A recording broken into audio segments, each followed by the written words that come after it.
absolutely no coincidence when a corporation is involved. Once corporate America gets involved, she is fate, she is destiny, she is serendipity, she's everything.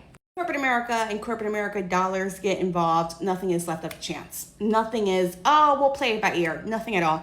Everything is intentional. Everything is purposeful. So if it looks funny, baby, it is funny. That's what the intention was. A good example of this, a micro example, is that the girls who work in corporate for like a company who work in the marketing aspect, right, and like run their social media, will like make jokes about how when they want to comment, like let's say something stupid, like you go girl from like, let's call it Target, from like Target's page under someone's TikTok video, they have to email like 4 people and get it approved, and it takes like, it'll sometimes take 2 days or something for it all to get approved before they can leave that little comment on a page.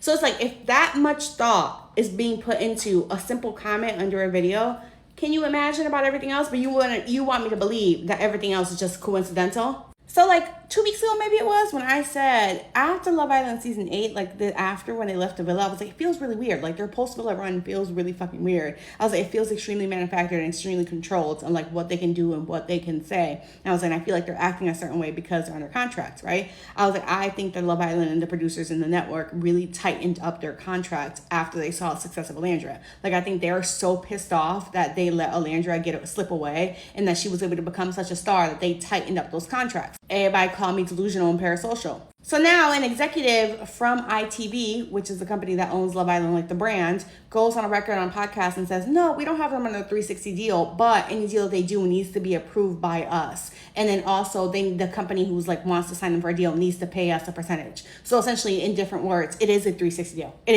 is. The only thing that's different is that instead of them paying Love Island, like the company, the production company off the back end, they're being paid up front.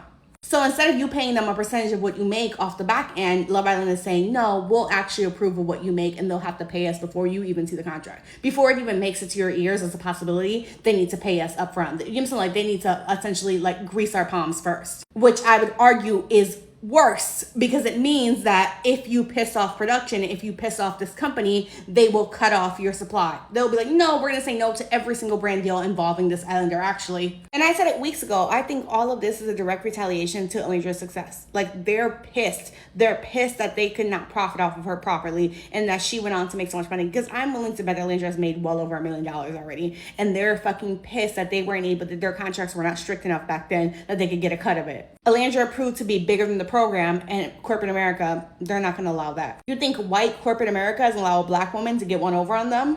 No, everyone's going to pay the consequences of it. Like in the interview, he literally says, after season 7 and we saw success of season 7, we decided to change things up. Now for perspective, let's keep adding into our conspiracy theory. Someone posts a video of Trinity and Bryce doing something, whatever it is they're doing is cute, and the number one comment, the top comment under is, I know Alandra is somewhere mad as fuck. And then that comment will have 20,000 likes. Why would Alandra be mad? Why would she be mad? Why does Trinity's success and Trinity's brand deals, how does that affect Alandra? They're not competing with each other. So why would Alandra care? Why would she give a fuck if Trinity's successful? It's weird. Why is there a narrative being spun that Trinity is Alandra's replacement? Why? And that Alandra is so upset and she is so threatened by her. Why would that be the narrative that's put out there? If it's not that that company wants so badly to be able to replace Alandra and tell people that Trinity is Alandra's replacement so that Trinity can get paid the same amount that Alandra does and they can finally get their cut. Because what other reason would you have to compare the two of them? Like, no, logically, in what world would Trinity's success upset Alandra? Like, really, in what world does it make any fucking sense? Okay, you still think it's coincidence. Okay, whatever. Then you had that People magazine spread with Trinity and Bryce on the cover that went out on the same exact day that they put out the story that Alandra and Nick broke up. Why would they do that? Why would that be done? Why would that be done? That was coincidental, though. It just happened to work out that day. Mind you, a week before that, Alandra posts on her Snapchat and says all these hate trains and all these smear campaigns aren't working. Look what happens a week later. I'm sorry, I just would love to live in your delusional mind where you think there's a world and where a black woman, especially a dark-skinned black woman, gets one over in corporate America and basically comes out on top and succeeds and proves that she's bigger than the program, and the white man doesn't try and make her pay for that. I want to live in a delusional world where you think that's true, where they're like, all right, well, I guess we lost that one. Lesson learned, and they're just gonna let it go. It's not coincidental at all.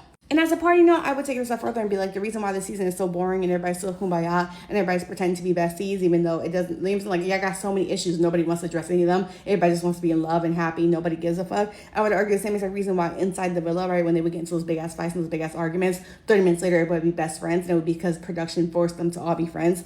I think that's being applied to outside the villa because the production company and the company itself is like prioritizing brand deals, prioritizing keeping everyone's image squeaky clean so that they can make as much money off them as possible. And I'm curious to see how much drama is going to be stirred up when this 1-year contract runs out. When like all of a sudden everyone's not under contract anymore, I'm really curious to see what people's real thoughts and real opinions are going to be.